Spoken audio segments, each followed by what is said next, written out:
Soaps will be in the quad at lunch, talk to Philip the Coco.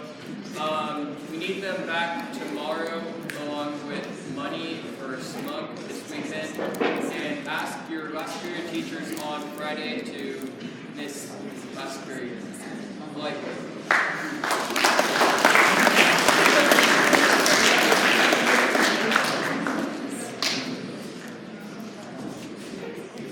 So the art and nature mural that we started 2 years ago is now complete. The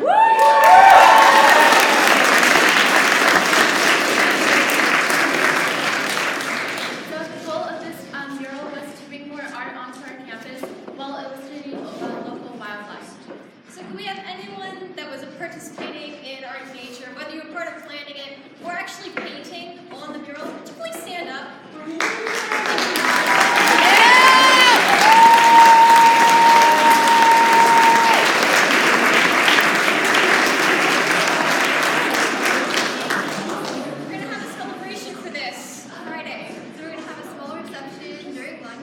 Friday. It's going to be the lower art room, and there will be some refreshments provided. Thanks.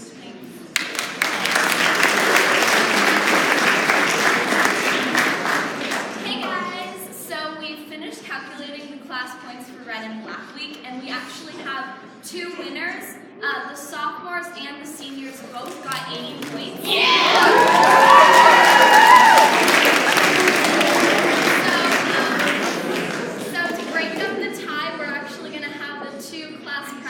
Come up and do a rock, paper, scissors battle.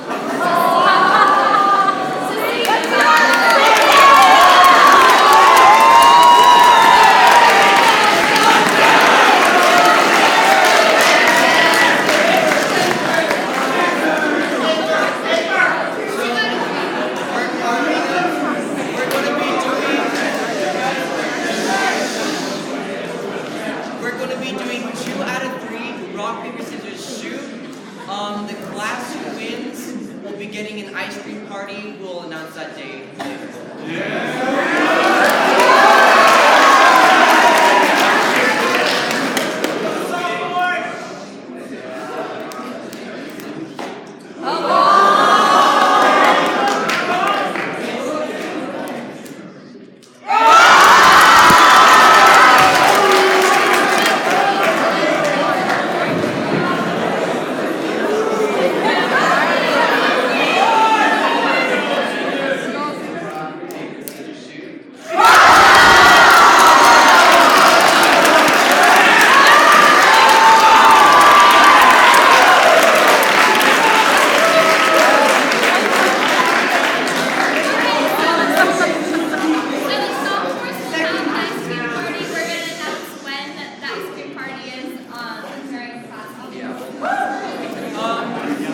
Second announcement, we finished calculating class points in total.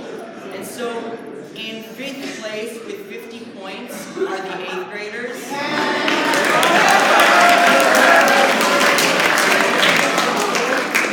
In 4th place with 145 points is the freshmen.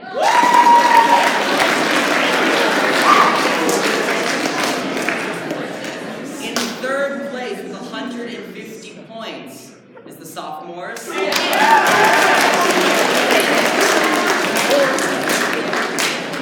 And now the last 2 winners. The 2nd place got 170 points, and 1st place got 175 points. So drum roll, please, for the 3rd place winner.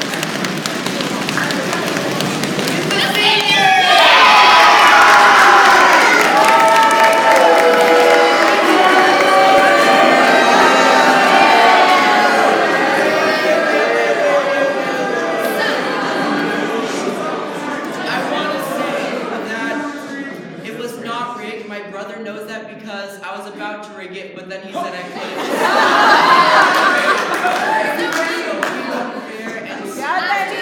So after the first class gets 200 points, then they're gonna win a prize. So yeah. it's really exciting. Yeah. So make sure that you come out for photos, because if you get your photo taken, that's how you get class points. So a lot of us are really close to winning that that prize, so please come out on Spirit Days to take photos. Okay. Also, late start is tomorrow.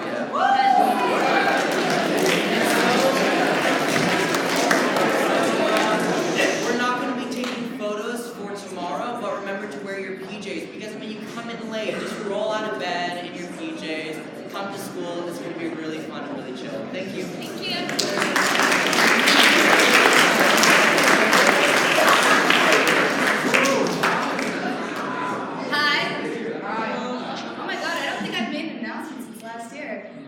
So the wedding singer has officially sold out all of our tickets.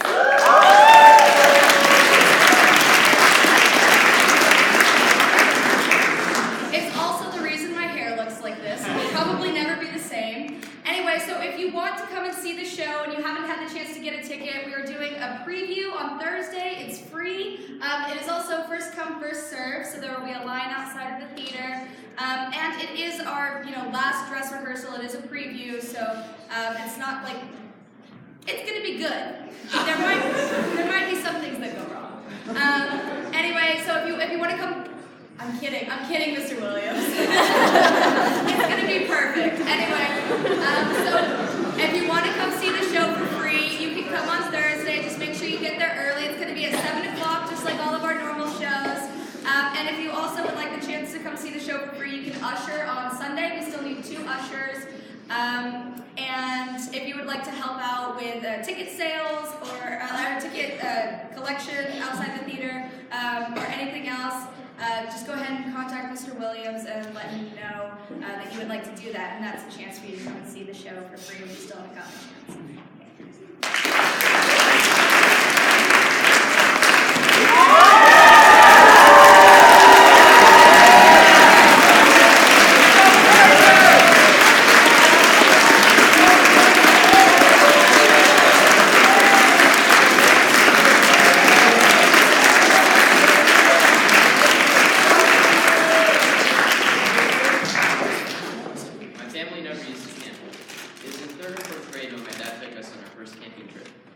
Back then, he noticed our family had a lack of togetherness.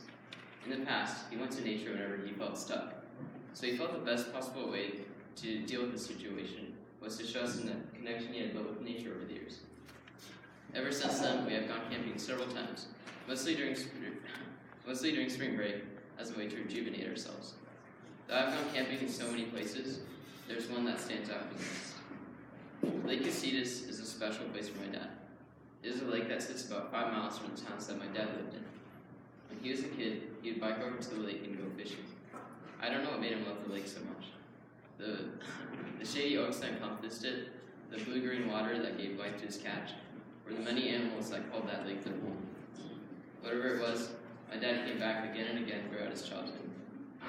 When he decided we were old enough, he thought he would share it with my brother, my sister, and I.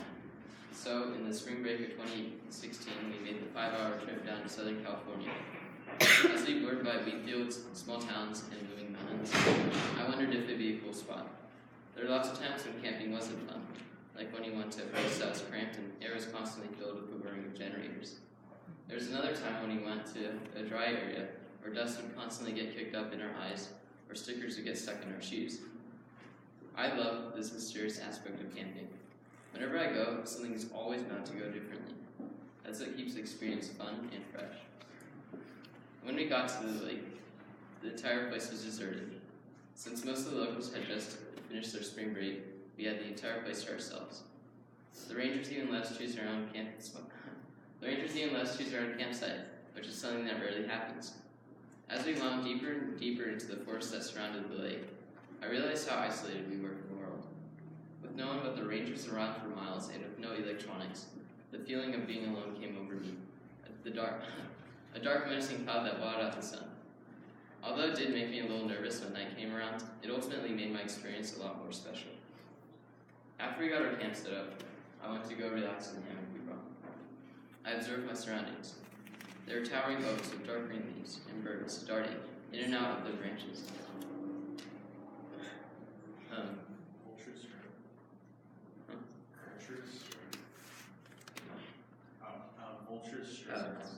Vultures strutted across the train, scanning the ground meticulously for a morsel to snack on.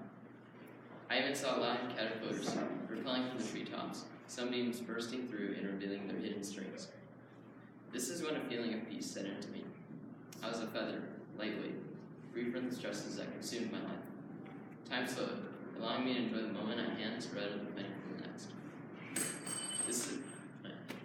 With a combination of isolation and relaxation, I achieved a state which would have never been possible back at home. When I go camping, it forces me to set aside my phone and my worries about school, which allows me to have fun with my family. It also helps me clear my head and de-stress to get ready for the rest of the school year. So whenever spring break comes around, I feel blessed, because there's no better way to spend time off than going camping. Thanks.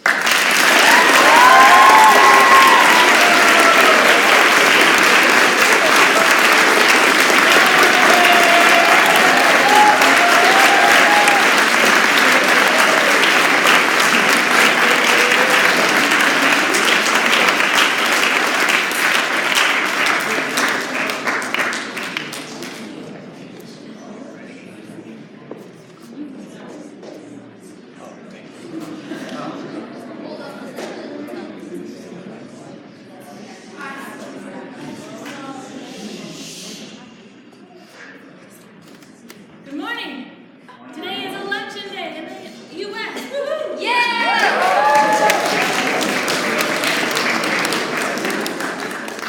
It is also our mock election day. We have a couple of final propositions and measures to cover that will be on your ballot.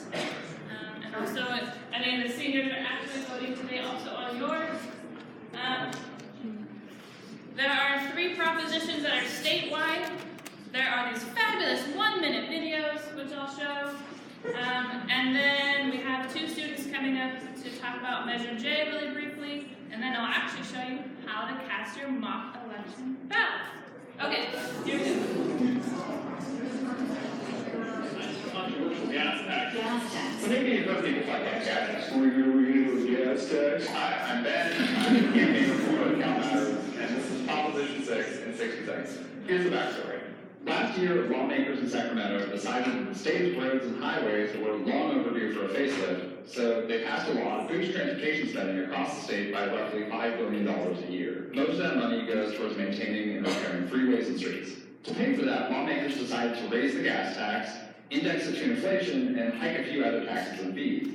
That made some people really mad, which brings us to Prop 6, which would, 1, get rid of all those taxes, and 2, make it way harder to raise gas taxes ever again. Supporters of Prop 6 say, look, Californians already pay some of the highest taxes in the country. Transit agencies should just learn to do more with less.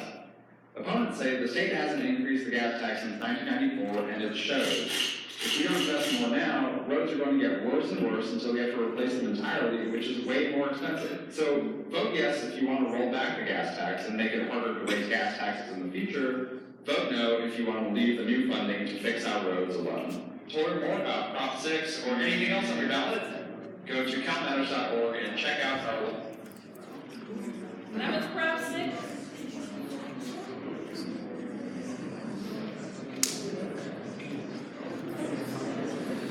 Here's Prop 10.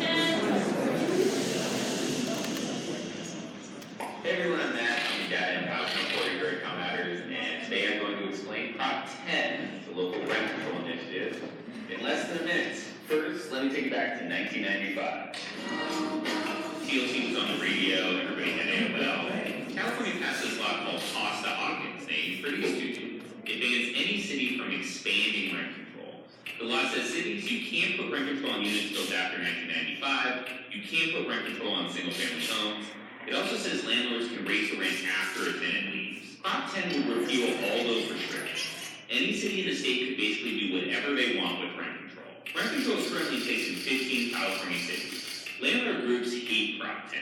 They say it would freeze the construction of new apartment buildings. If you can't get a good profit because of rent control, why bother building? We're already building less than half of the housing units we need to, according to state experts. Renters groups love Prop 10. Rents in California are up 20% over the past 5 years. Supporters say rent control is the best way to fight homelessness and gentrification. So, if you vote yes on Prop 10, you want your city to be able to expand rent control. If you vote no on Prop 10, you don't want your city to be able to expand rent control. Alright, did it. For more about Prop 10 and everything else on your ballot,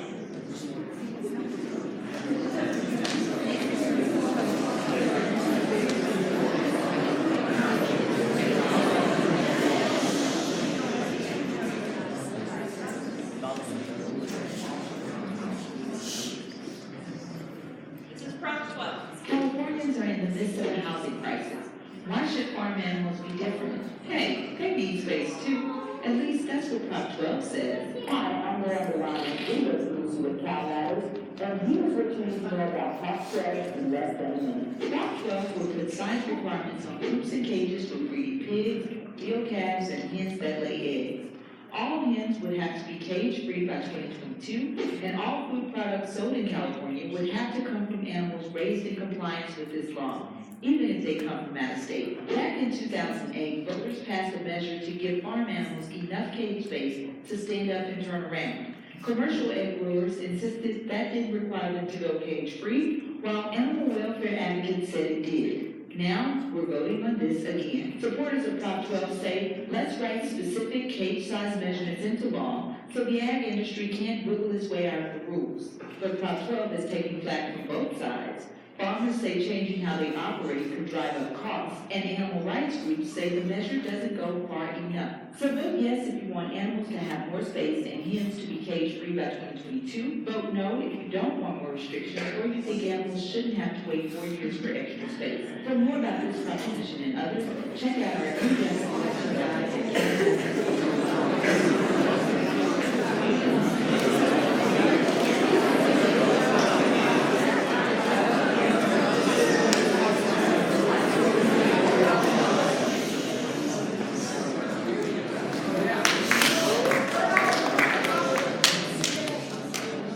Last but not least, Measure J.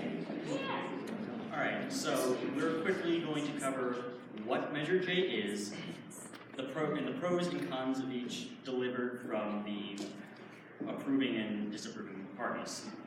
Measure J is an initiative to mandate that the Monterey Peninsula Water Management District obtain public ownership of all assets of California American Water, whom you all may know as CalAM.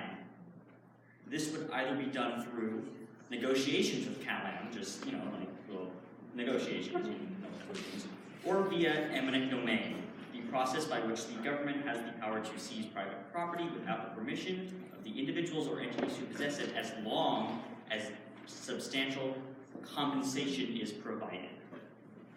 The stated purpose of the initiative is to, quote, ensure the long-term sustainability, adequacy, reliability, cost-effectiveness, and quality of water services. And that's a lot of words, so let's break it down into what a yes vote means and what a no vote means. A yes vote on J is a vote that approves the Monterey Peninsula Water Management District, so the people that manage our water, to look into the feasibility of enacting public ownership of CalAM and the water system. So this doesn't mean that they would buy out CalAM, it just means they would see if it's feasible, and if they decide that it's feasible, they would buy it. A no vote is a vote against public ownership of the water system and CalAM. So what does the pro side say about this? The pro side says that CalAM is a terrible business, essentially, that can't be trusted. Because they promoted water conservation during the drought, and then hit us with a $64 million bill to make up for their loss of profit due to water conservation. They failed to initiate every water supply project that they've attempted to initiate since 1995, with a cost totaling $34 million. And they have a long history of managing the watershed very, very poorly. Monterey already has the most expensive water in the entire nation, and the pro side believes that this price could drop if we pass this measure, because making water public instead of private would remove profit from the equation, right? Because CalAM is a private business and they want profit. The bill only demands the determination of whether it's financially feasible to purchase CalAM, not necessarily buying it. So if it's not financially feasible, we wouldn't go ahead and buy it. Okay, that's the pro side. The con side, however, would argue that we already know that it would be egregiously expensive to do this, including the desal plant, which construction is going to begin in the fall. CalAM owns $700 million in hard assets, meaning if it were obtained via the process of eminent domain, it would cost the government $700 million, which, if you were to put that would come out to $1,100 per customer per year for the next 30 to 50 years on top of your water bill. This isn't the first time a local government has attempted this. Many places, particularly in California where we have droughts and low amounts of water, have attempted to buy out portions of CalAm or other water companies, and every single time this has occurred in the last 20 years, water prices have gone up, not down. There's also the argument as to whether or not eminent domain is even something the government should be allowed to take part in, and CalAm has already said that they will not negotiate. So, there are obviously ups and downs to both sides.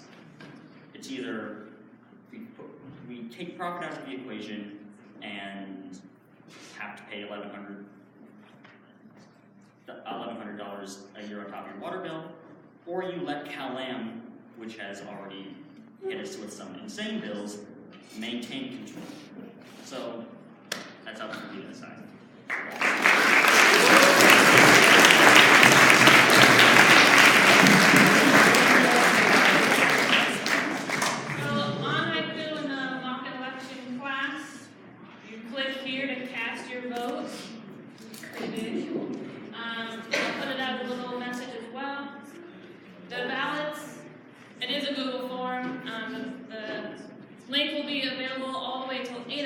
Tonight, so you can do it at any point today.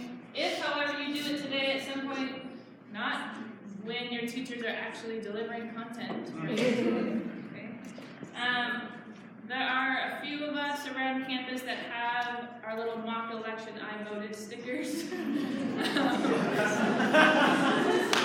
Not so great if you're like walking around with these if you really haven't voted in the U.S. election. So we have these little mock ones. Teachers, if you have them with you, see who has them. We can give out more. Come on. Also, the magic of Tom and Jared, they're going to be like having live feed results posted here, so that's kind of cool. Updates every 5 minutes. Refreshing every 5 minutes, like. Yeah. Thanks for that. I do want to thank Ms. Torg and Ms. Sherry and Mr. Ketty for their help and collaboration in this process. I also want to leave you with this. Thank you, Mr. Raymond, for this. The Washington Post. It is on here. Washington Post article saying, "Don't be insufferable November 7th, no matter the outcome." How do you plan to respond on November 7th if you wake up to find the election results have gone your way? How about if they haven't? How about if the results in our own election go your way and they don't? Here are some 5 questions to think about. Can you withhold your snarky comments? Can you do a private dance, happy dance, refrain from being insufferable? Can you take loss without sullen spite? Can you seek common ground? Can you stop fueling those who refuse to be civil? And can you continue to stand up for your beliefs with passion, purpose, and politeness? Final thoughts. Thank you for your participation in our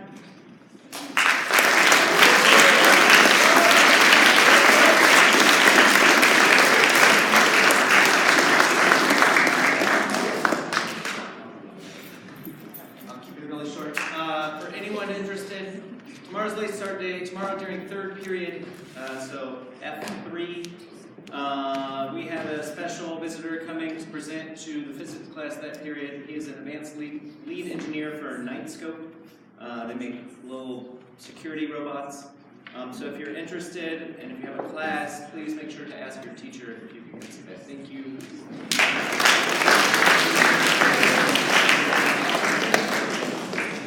We might lose the battle, but we came, we saw, we conquered. So class.